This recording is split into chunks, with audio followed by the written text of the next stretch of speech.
Hello everyone welcome to मेडसाई ओडिया मु संगीता स्वागत जनाऊँ आज आउ गोटे वीडियो को। आज आम दशम श्रेणी साहित्य सिंधु बहिर राघवंक लंका यात्रानुकूल जोटा कि उपेन्द्र बंधुंकर सृष्टि सेटा आम आलोचना करवा। या पूर्व आमर फर्स्ट एंड सेकेंड पार्ट यही पद्यर आसी सारी जो मैंने वीडियो देखी नुआ अच्छ ताहले आमर प्लेलिस्ट रे जाइकी वीडियो गुड़िक देखी नब। आज आम यार शेष एवं तृतीय भाग देखा राघवंकर लंका यात्रानुकूल बा जोटा कि रामचंद्रंकर लंका यात्रा अनुकूल किभली भाव में होता से समय रावण जी की लंकार राजा तारि विरुद्ध रे युद्ध घोषणा करथिले रामचंद्र। तो से रावणर जो कूटनीति तार राजनीति से सब जिनस ये आम लास्ट क्लास रे पढ़ी जेते बेले जो रामचंद्र बानर सेना को लेकिन सेतुबंध बांधिया चेष्टा कर समय रावण कौन करथिला हम लास्ट चैप्टर रे पढ़ी रावण तार दुईटा मंत्री विचक्षण मंत्री थिले से माने शुक एवं सारण दुई तांकर ना से माने तांकर विशेषता थिला जे से माने रूप परिवर्तन करि पारथिले। सेथिपई रामचंद्र कौन करथिले से दुई जन को शुक एवं सारण को पठेइथिले तुमे जाओ जाइकी सेठी विभीषण थिले विभीषण जे कि रामचंद्रंकर भाई सॉरी रावणकर भाई विभीषण थिले रामचंद्रंक पाखरे तुमे जाइकी विभीषण को कहबो जे बड़ भाई रावण तुम बापा भली से किछिटा कहीदेले बोली कौन तांको कथा एमती लागी पळेई आसिलो तुमे पुणी थरे फेरी आस बोली तांको बुझेइबो एवं अंगद को कहबो पितार शत्रु ताको काईकी साहाय्य करूछ तुमे सैन्य बाहुड़े की नहीं जाओ एक कथा जाकि कहबो बोली एठी कूटनीति चलेले रावणर कथा शुणिकी राम जो दुई जन जाक थिले किए शुक एवं सारण से दुई जन जाक कौन कले बतकर रूप धरले बतक रूप होइकी के केटी को शब्द करिकी चलिले आकाश रे बुलिकी जाइकी सीधा पहुँची गले जोठिकी रामचंद्र अछंती। एबे आमे आगु को पढ़िबा कोन हेतिला सेठी जाइकी पहुँचला परे विख्यात करू विंशतिकीर कर कहिबार बोध उभय उभय पलाई सत्वर जे विंशति कर ये कष्ट शब्द आम देखी ना विंशति कर कौन कर हूँ हाथ करर अनेक प्रकार अर्थ अच्छी मुझे कौन सी कथा कहबी तुम्हें से काम कर से कर लगे एवं ये जो कर लगी ये करर अर्थ कौन हाथ विंशति कर माने 20टा हाथ जार 20टी हाथ जार विंशति कर कार 20टा हाथ अच्छी रावणर जेहेतु 10टा मुंड से हिसाब से 20टा हाथ अच्छी गोटे मुंड को दीटा हाथ हिसाब से 20टा हाथ अच्छी विख्यात करू विंशति कर कहिबार जेमिति विंशति कर जो ये कहगला रावण जेमिति आज्ञा देइचंती क्या शुक एवं सारण को बोध उभय भय पलाई सत्वर जे उभय किए शुक एवं सारण दुई जन जाक भय कौन कले शीघ्र शीघ्र पलैले सत्वर माने होची शीघ्र अति शीघ्र जेमिति रावणर पार्टी को ये जो कथा बाहर तुम्हें जाइए कम कर बोली जेमिति आज्ञा देइचंती रावण कथा शुणिकी सांगे सांगे शुक एवं सारण भय उभय जाइकी सीधा जाइकी पहुँची गले रामचंद्र पाखे सेठी कौन है से माने पुणी फेरिकी बतेबे कौन होइछि आसिकी पचारिबे कौन बाहुड़ी रावणे कही शुण देव रिपु बोइला अनुज जीवी सीतांकु समर्पुजे बाहुड़ी से माने गले रामचंद्र पाखे कौन कौन सब घटना घटला एवं आगु को कहुजिबो जेमिति सेठी पहुँची सेठू आसिकी आउ थरे रामचंद्र रावण पाखे आसिकी पहुँची गले रावण पाखे आसिकी कौन कहले बाहुड़ी माने फेरी आसी रावणे कही शुण देव रिपु रिपु अर्थ होची शत्रु रिपुर अर्थ होची शत्रु देव रिपु देवतांकर शत्रु राक्षस किए रावण देवतांकर शत्रु देव रिपु से कहगला बाहुड़ी रावणे कही शुण देव रिपु शुण देवतांकर शत्रु बाहुड़ी के रावण को कहउचंदी बोइला अनुज माने सान भाई अनुजर अर्थ होची सान भाई ବୋଇଲା ଅନୁଜ ଯିବି ସୀତାଙ୍କୁ ସମର୍ପୁଜେ, ସୀତାଙ୍କୁ ସମର୍ପଣ କରୁ, ସମର୍ପୁ ମାନେ ଦେଇଦେଉ ବା ସମର୍ପଣ କରୁ, ସମର୍ପଣ କରୁ। ଯେତେ ପର୍ଯ୍ୟନ୍ତ ସୀତାଙ୍କୁ ରାବଣ ଫେରେଇ ଦେଇନି ସେତେ ପର୍ଯ୍ୟନ୍ତ ମୁଁ ଯିବି ନାହିଁ ବୋଲି ତାଙ୍କର ଯେଉଁ ଅନୁଜ, ତାଙ୍କର ଅନୁଜ କିଏ? ରାବଣର ଅନୁଜ ବିଭୀଷଣ। ବିଭୀଷଣ ଯାଇକି କ'ଣ କହିଲେ? ସୀତାଙ୍କୁ ଯେ ପର୍ଯ୍ୟନ୍ତ ସମର୍ପଣ କରିନି ମୁଁ ସେତେ ପର୍ଯ୍ୟନ୍ତ ଲଙ୍କାକୁ ଯିବି ନାହିଁ। ଯେହେତୁ ଯେତେବେଳେ ରାବଣ ତାକୁ ସୀତାଙ୍କୁ ହରଣ କରିକି ନେଇଥିଲା ସେତେବେଳେ ବିଭୀଷଣ ବହୁ ବୁଝେଇଥିଲେ ରାବଣକୁ ଯେ ଏସବୁ ଭୁଲ କାମ, ସୀତାଙ୍କୁ ଆଣିବା ଠିକ୍ ନୁହେଁ, ସୀତା ଗୋଟେ ସତୀ, ତା ସହିତ ଗୋଟେ ନାରୀ, ନାରୀଙ୍କୁ କେବେ ବି ଅପମାନ କରିବା କଥା ନୁହେଁ, ସେଇ ଜିନିଷ ସେ ବହୁତ ବୁଝେଇଛନ୍ତି। କିନ୍ତୁ ରାବଣର ଯେହେତୁ କାଳ ଡାକୁଛି, ସେ କ'ଣ ଆଉ କାହା କଥା ଶୁଣିବ ନା? ସେ ଆଉ କାହା କଥା ଶୁଣିନି। ସେଥିପାଇଁ ବିଭୀଷଣକୁ ନାନା କଥା କହିଛି। ବିଭୀଷଣ ଆସିକି ରାମଚନ୍ଦ୍ରଙ୍କ ପାଖରେ ଆଶ୍ରୟ ନେଇଛନ୍ତି। ଏବେ ଯେତେବେଳେ ତାଙ୍କୁ ପୁଣି ଡାକିବାକୁ ପଠା ହେଲା, ସେ କ'ଣ କଲେ? ପୁଣି ସେ ତାଙ୍କ କଥାରେ ସେ ଅଟଳ ରହିଲେ। ବିଭୀଷଣ କହିଲେ ଯେତେ ପର୍ଯ୍ୟନ୍ତ ସୀତାଙ୍କୁ ସମର୍ପଣ କରୁନି ସେତେ ପର୍ଯ୍ୟନ୍ତ ମୁଁ ଯିବି ନାହିଁ। ବଞ୍ଚିଲୁ ଅଙ୍ଗ ଦେବାରୁ କି ଧର୍ମେ, ବଜ୍ରାଘାତ ସମତଳ ପ୍ରହାରିଲା ବ୍ଯୋମେ ଯେ। ବଞ୍ଚିଲୁ ଅଙ୍ଗ ଦେବାରୁ କି ଧର୍ମେ, କି ଧର୍ମରୁ ଅଙ୍ଗଦ ଆମକୁ ଅଙ୍ଗ ଦାନ କଲା ବୋଲି ଆମେ ବଞ୍ଚିକି ଆସିଛୁ। ବଜ୍ରାଘାତ ସମତଳ ପ୍ରହାରିଲା ବ୍ଯୋମେ। ବଜ୍ରାଘାତ, ବଜ୍ରର ଆଘାତ ହେଉଛି ବଜ୍ରାଘାତ, ବଜ୍ରର ଆଘାତ। ବଜ୍ର କେଉଁଟା?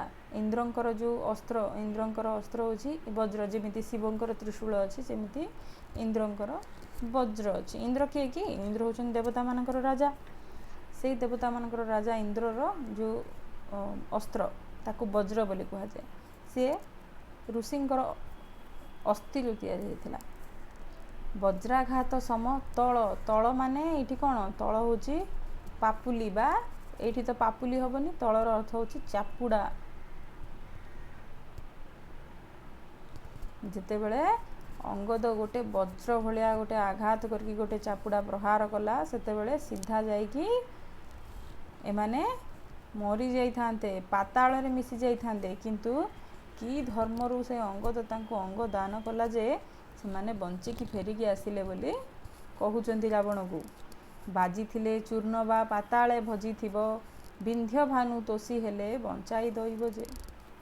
ବାଜିଥିଲେ ଚୂର୍ଣ୍ଣ ବା ପାତାଳେ ଭଜିଥିବ, ଭଜିଥିବ ମାନେ ପଶିଯିବା, ଗଳି ପଡ଼ିବା। ଭଜିଥିବର ଅର୍ଥ ହେଉଛି ଗଳି ପଡ଼ିବା। ବାଜିଥିଲେ, ଯଦି ସେ ଯେଉଁ ବଜ୍ରର ଆଘାତ ଭଳିଆ ଅଙ୍ଗଦର ଗୋଟେ ଚାପୁଡ଼ା ଯଦି ଆଣ୍ଟିକି ବାଜିଥାନ୍ତା, ପ୍ରହାରିଲା ବ୍ଯୋମେ ବୋଲି କୁହାଯାଇଛି। ଚାପୁଡ଼ା ଗୋଟେ କେଉଁଠିକି? ବ୍ଯୋମରେ, ମାନେ ବ୍ଯୋମ ମାନେ ହେଉଛି ଶୂନ୍ୟ, ପବନ, ପରିବେଶ, ଆମର ବାୟୁମଣ୍ଡଳ। ବାୟୁମଣ୍ଡଳରେ ଗୋଟେ ଚାପୁଡ଼ା ମାରିଛି, ପବନରେ ଗୋଟେ ଚାପୁଡ଼ା ମାରିଛି। ଯଦି ସେ ଚାପୁଡ଼ାଟା ଆମକୁ ଯଦି ବାଜିଥାନ୍ତା ତାହେଲେ ଆମେ ଅବଶ୍ୟ ଚୂର୍ଣ୍ଣ ହୋଇଯାଇଥାନ୍ତୁ ଅଥବା ପାତାଳରେ ଭଜି ଯାଇଥାନ୍ତୁ, ପାତାଳରେ ପଶି ଯାଇଥାନ୍ତୁ। ବିନ୍ଧ୍ୟଭାନୁ ତୋଷୀ ହେଲେ ବଞ୍ଚାଇ ଦଇବ ଯେ। ବିନ୍ଧ୍ୟଭାନୁ ତୋଷୀ ହେଲେ ମାନେ ଖୁସି ହେଇ। ବିନ୍ଧ୍ୟଭାନୁ କାହାକୁ କୁହାଗଲା ଏଇଠି? ରାମଚନ୍ଦ୍ର। ରାମଚନ୍ଦ୍ର ଖୁସି ହେଇକି ଆମକୁ ବଞ୍ଚେଇ ଦେଲେ ବୋଲି ଆଜି ଆମେ ବଞ୍ଚିକି ଆସିଛୁ। ମାନେ ଯେତେବେଳେ କି ରାବଣ ପଠେଇଛି ତାଙ୍କର ଦୁଇଟା ମନ୍ତ୍ରୀ, କିଏ? ଶୁକ ଏବଂ ସାରଣଙ୍କୁ ଯେତେବେଳେ ପଠେଇଛି, ସେ ଦୁଇ ଜଣ ଯାକ ଯାଇକି ପ୍ରଥମେ ତ ବିଭୀଷଣକୁ କହିଲେ, ଯେମିତି ରାବଣ କହିଥିଲେ ବୁଝେଇକି, ଠିକ୍ ସେମିତି ବୁଝେଇକି କହିଲେ। ବିଭୀଷଣ କ'ଣ କହିଲେ? ହଁ ଯିବି ଯେ ସୀତାଙ୍କୁ ସମର୍ପଣ କରୁ ପ୍ରଥମେ, ତାପରେ ଆମେ ଯିବି। ଏଇ କଥା କହିଲକୁ ସେ ଫେରିକି ପଳେଇଲେ। ତାଙ୍କ ପାଖକୁ ଯାଇକି ଅଙ୍ଗଦକୁ କହିଲେ, ତୁ ତ ବାପାର ଶତ୍ରୁକୁ କାହିଁକି ଏତେ ସାହାଯ୍ୟ କରୁଛୁ, ଯା ଫେରେଇକି ନେଇଯା ବୋଲି। ସେ ସେମ୍ ଯେଉଁ କୂଟନୀତି ଶିଖେଇଥିଲା ରାବଣ, ସେ କୂଟନୀତିରେ ଆସିକି କହିଲେ। କିନ୍ତୁ ଯେତେବେଳେ ଅଙ୍ଗଦ ଏସବୁ ଶୁଣିଲା, କ'ଣ କଲା? ଗୋଟେ ଥାପୁଡ଼ା ଗୋଟେ ଜୋରସେ କିନା ବାଡ଼େଇଲା ଯେ ସେ ପ୍ରହାରଟା ଗାଲକୁ ଅବଶ୍ୟ ବାଜିନି, ସେ ଯେଉଁ ପ୍ରହାର ପବନରେ ବାଜିଗଲା। ଯଦି ଗାଲକୁ ବାଜିଥାନ୍ତା ଏମାନେ ଚୂନା ହେଇଯାଇଥାନ୍ତେ କି ପାତାଳରେ ମିଶି ଯାଇଥାନ୍ତେ। ଭଗବାନ ଟିକେ ବଞ୍ଚେଇ ଦେଲେ ବୋଲି ବଞ୍ଚିକି ଏମାନେ ଆସିଛନ୍ତି। ଆସିକି ଠିକ୍ ଠିକ୍ ଯାହା ହେଇଥିଲା ସେଇ ସେମ୍ କଥା ଆସିକି ରାବଣକୁ କହିଦେଲେ। ବଳ କେତେ ବୋଲୁଁ ବୋଲେ ଯେତେ ଶଙ୍ଖ ସେହି, ବାରି ରାଶିରେ ଜନିତ ତେତେ ଶଙ୍ଖ ନାହିଁ ଯେ। ଏଇଠି ଦୁଇଟା ପଦ ଲାଗିଛି, ଦେଖ, ଶଙ୍ଖ ଏବଂ ଶଙ୍ଖ, ଦୁଇଟା ଅଲଗା ଅଲଗା ଜିନିଷ। ଏଇ ଯେଉଁ ଶଙ୍ଖ କୁହାଯାଉଛି, ଏଇ ଶଙ୍ଖର ଅର୍ଥ ହେଉଛି ଲକ୍ଷ କୋଟି।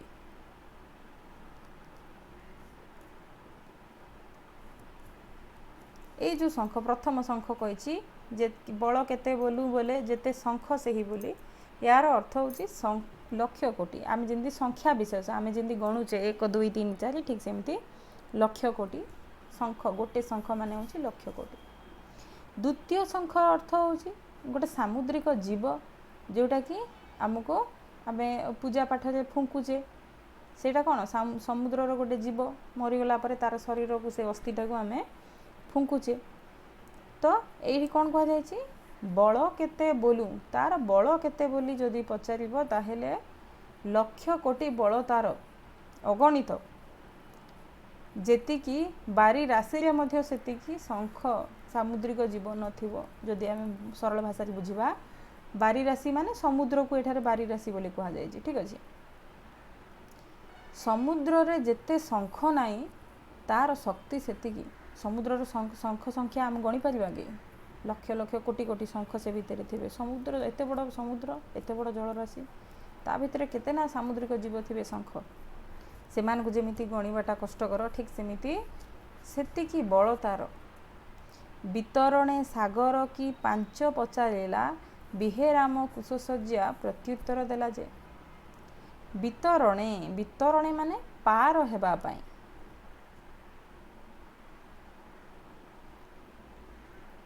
पार हेबा सकाशे वितरणे सागर सागर को पार हेबा सकाशे कि 5 पचारिला कि 5 कि उपाय 5 अर्थ होची उपाय बिहे राम कुशसज्जा प्रत्युत्तर देला जे कुश कुश कौन बिहे माने विधान करे बिहेर अर्थ होची विधान करे।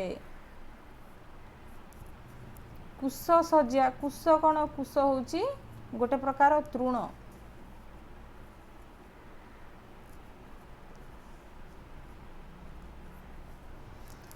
कुश आमे आगुरु जानी रामंकर 2 पुओ लव एवं कुश से कुश ए कुश कौन ए कुशर अर्थ होची ये गोटे प्रकार तृण बा गोटे प्रकार घास जितेबाला पूजा विधि करा जाए पूजा विधि करने समय तुम विद्यालय मानक गणेश पूजा हो सरस्वती पूजा हो पूजा हुए से जी पूजा रे बसे प्रधान शिक्षक अवश्य बसंती प्रत्येक विद्यालय प्रधान शिक्षक की प्रधान शिक्षयित्री था से पूजा रे बसंती पूजा आरंभ कला बेलू हाथ में गोटे बटू गोटे बंधी बांधी दि जाए निश्चित लक्ष्य कर सबू जगह पूजा पाठ से सब व्यवहार करा जाए गोटे पाल बा नड़ा भाया थी आंगुठी गुड़े की आंगुठी पिंधे दिंती से जो नड़ाटा पिंधे दिंती से कौन से हूँ गोटे घास आम जब सरल भाषा कहवा से हूँ गोटे घास किंतु सबू घास कुश हुए कुश कौन गोटे गुच्छा होगी गोटे बिलर तड़े से फुटी बिलर जो हिड़ जाक रोचे से हिड़े बड़ हो गुच्छा होगी से गछटा हो तार अग्रभागटा को कुश बोली कह जाए से जो नड़ा नड़ा होमती आम घास बाहर सेमती ही घास बाहर थो कि गछटा टिके उच्चा होमती आम हाइट हो आंठू एति तार उपर भाग को आम कुश बोली कह जाए तल भाग को लव बोली कह जाए सी गोटे अन्य कहानी अच्छी रामचंद्र जो 2 पुओ थे लव एवं कुश से माने से घास रे बास करती बोली कह जाए। तो से जो घासर उपर भागटा को कुश तल भागटा को लव बोली कह जाए। ये कौन जाए कौन कहते रामचंद्र से जो कुश सज्जा अच्छा कुश सज्जा माने जो घास बोली कहली से घासर बिछेकी शोचुन जेहेतु से बनवास थे से तो कौन गदी तो शोबेनी से जो घासर गोटे सज्जा बना जाए से घासर बा तृणर से सज्जा उपरे से जो उपरे से बसी एठी रावण को जितेबाला शुक और सारण आसिकी कहले जे एमती एमती है तांकर बल केते पचारे बहुत बल तांकर एमती होउची सेमती होउची वर्णना कले रामचंद्र कौन कौन सब घटना घटुची सेठी से माने केमिति जीवा पई बोली रास्ता केमिति बनाउचंती रास्ता माने कौन सेतु बंध केमिति बांधुचंती को प्रकार उपाय पांचुचंती रावण पचारला वितरणे सागर की 5 की उपाय बोली पचारला समुद्र को पार हेबा पई सागर को पार हेबा पई रामचंद्र की उपाय पांचुचंती बोली पचारला जेतेबेले रावण सेतेबेले से माने उत्तर देले बिहे राम कुश सज्जा रामचंद्र ତୃଣର ବା ଘାସର ଗୋଟେ ଶଯ୍ୟାରେ ସେ ଅଛନ୍ତି, ଘାସର ଶଯ୍ୟାରେ ସେ ବିଶ୍ରାମ କରୁଛନ୍ତି। ବିରସକୁ ମନ୍ଦ କରି ମନ୍ଦ ହାସ ଜନ୍ମେ, ବୋଲେ କି କରିବ ଏଡ଼େ ହୀନ ପରାକ୍ରମେ ଯେ। ବିରସକୁ ମନ୍ଦ କରି, ବିରସ କ'ଣ? ରସ ବିରସ, ବିରସ ହେଉଛି ଦୁଃଖ। ଦୁଃଖକୁ ମନ୍ଦ କରି, ଦୁଃଖକୁ ଛାଡ଼ିକି ମନ୍ଦ ହାସ ଜନ୍ମେ, ମନ୍ଦ ମନ୍ଦ ଦୁଇଟା ଅଛି ଏଠି ଦେଖ। ମନ୍ଦର ଅର୍ଥ ହେଉଛି ଅଳ୍ପ,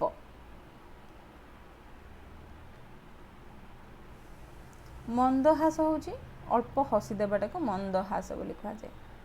ବିରସକୁ ମନ୍ଦ କରି, ଏବେ ଯେମିତି ଏ ଘଟଣା କହିଲେ ଯେ ତାର ଏତେ ବଳ ଅଛି, ଶଙ୍ଖ ଲକ୍ଷ କୋଟି ବଳ ଅଛି ତାର, ସମୁଦ୍ରରେ ସେତିକି ସାମୁଦ୍ରିକ ଜୀବ ନଥିବ, ସମୁଦ୍ରରେ ଶଙ୍ଖ ଯେତିକି ନଥିବ ତାର ବଳ ସେତିକି ବୋଲି ଯେତେବେଳେ କହିଲେ, ସେତେବେଳେ ରାବଣ ଟିକେ ଚିନ୍ତାରେ ପଡ଼ିଗଲା।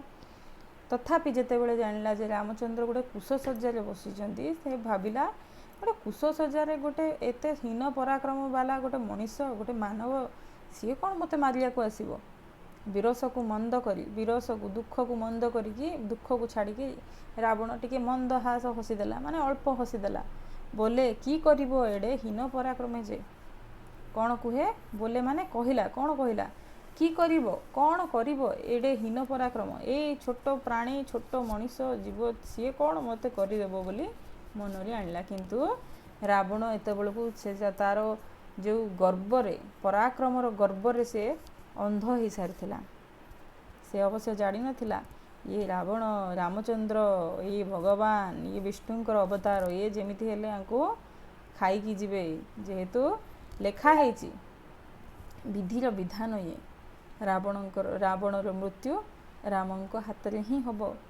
ସେ ଯାହା ବି ହେଇଯାଉ, ଯେମିତି ହେଲେ ବି ହଉ, ରାବଣ ତ ନିଶ୍ଚିତ ମରିବ ରାମ ହାତରେ। କିନ୍ତୁ ରାବଣର ଯେହେତୁ ଗର୍ବ, ଅହଙ୍କାର ସବୁ ଅଛି, ସେ କ'ଣ କରୁଛି? ସିଏ ଏଇ ଯେଉଁ ରାମଚନ୍ଦ୍ରଙ୍କୁ କ'ଣ କହିଲା? ଏଡ଼େ ହୀନ ପରାକ୍ରମ, ଏତେ ହୀନ, ଛୋଟ ତୁଚ୍ଛ ପ୍ରାଣୀଟେ, ଇଏ କ'ଣ କରିଦେବ ମୋତେ? ଏସବୁ ଚିନ୍ତା କରିକି ରାବଣ ନିଶ୍ଚିନ୍ତରେ ବସିଛି। ସେପଟେ ରାମଚନ୍ଦ୍ର କ'ଣ କରିଛନ୍ତି? ସେତୁବନ୍ଧ ବାନ୍ଧିକି, ସେତୁବନ୍ଧ ବାନ୍ଧିବା ପାଇଁ ପୁଣି ରାମ କ'ଣ କରିଛନ୍ତି? ରାମଚନ୍ଦ୍ର ଭଗବାନଙ୍କୁ ଡାକିବେ କି ନାହିଁ? ଭଗବାନ କିଏ? ଆମର ପ୍ରଥମରେ ଆମେ ଶୁଣିଲେ, ଯିଏକି ପଢ଼ିଥିଲେ ଆମେ, ପାଣିର ଦେବତା, ଜଳର ଦେବତା ବରୁଣ। ବରୁଣଙ୍କୁ ଖୁସି କରିବା ପାଇଁ ବୋଲି କୁଶଶଯ୍ୟାରେ ରାମଚନ୍ଦ୍ର ବସିଛନ୍ତି, ତାଙ୍କୁ ପ୍ରାର୍ଥନା କରୁଛନ୍ତି, ଉପାସନା କରୁଛନ୍ତି ବରୁଣଙ୍କୁ ଯେ ଆମକୁ ସେତୁବନ୍ଧ ବାନ୍ଧିବାକୁ ଦିଅ।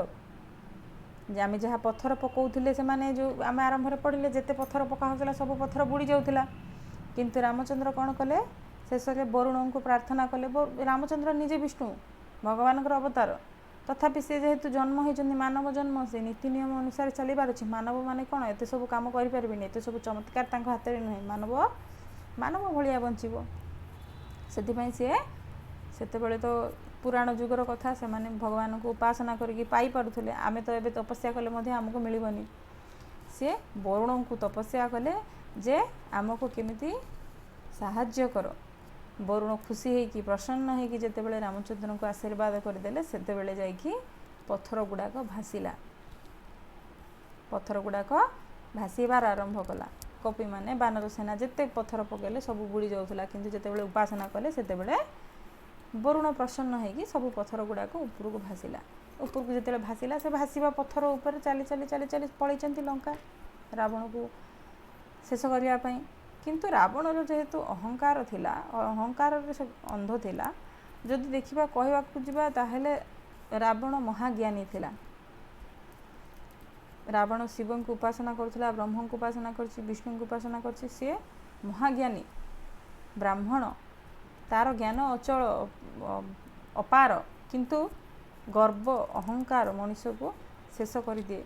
ସିଏ ପୁଣି ତ ମାନବ ଜନ୍ମ ହେଇଥିଲା, ଗୋଟେ ଋଷି ଘରେ ଜନ୍ମ ହେଇଥିଲା, କିନ୍ତୁ ତାର କାର୍ଯ୍ୟକଳାପ ଯୋଗୁଁ ସେ ରାକ୍ଷସ ହେଇଛି।